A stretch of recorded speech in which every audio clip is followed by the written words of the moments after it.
what I'm about to tell you. Marshal Georgi Zhukov was the master of deception.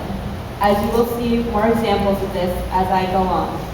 Marshal Zhukov had fake fixed artillery guns planted in the Battle of Kursk to make the Germans believe that they were real guns there. The Germans had to steer their tanks in just the right direction and path that Zhukov wanted them to. As his family, I know that he was the master of deception by hiding his true identity and having at least one bogus birth certificate recorded for himself. People say, I know from the internet that he was baptized. Well, these people have not seen the website entitled www.daylightatheism.org that says he was an atheist, like all communists were required to be. We say he was neither of these, as you will see. Also, people say I know he was born in Strelkovka in 1896.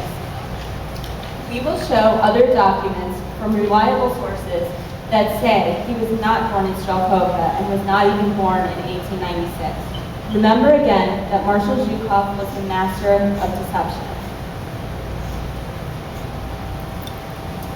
The past is not dead. It's not even the past. This is a quote by William Faulkner. What does this quote really tell us? It tells us that history is always coming back to us in some form. It's not dead and buried in the past, and only what has been written about it should be entirely believed. Within the last year alone, themes from World War II have come roaring back into the headlines. Last December, the Auschwitz sign, "Work sets you free," was stolen by a group of neo-Nazis. This was almost like opening up the wound once again to all the destruction and horror, such that words cannot describe, that happened all those years ago because of hatred.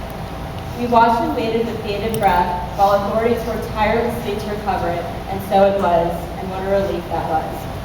This past July, in San Diego, California, an American helldiver plane known as the Beast, because of its size and struggle for the pilots to control it, was recovered from the lower Otay Reservoir. The plane crashed into the reservoir on May 29, 1945, and it was permissible to raise the plane as no one had perished in it and would therefore have to be respected as a gravesite. The pilot managed to swim safely to shore.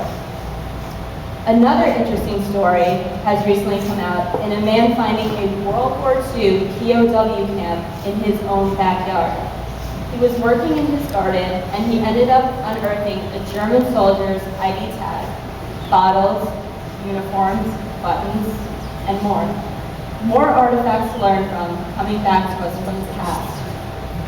A real amazing recent find was a live grenade that a man found in the garage that was from World War II and had not been yet detonated, of a new house he bought overseas. He tried to defuse the grenade himself. Imagine buying a new home and finding a grenade from over 60 years ago. Pretty amazing.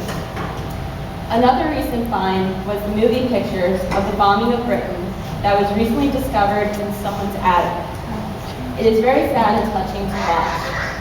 Two more examples of recent finds from history are the following. I recently read about the neo-Nazi couple in Poland who discovered that they were Jewish. The husband had even beaten up Jews, and now he attends his Jewish temple regularly. This secret had been kept by them for many years, as the wife was told pleadingly about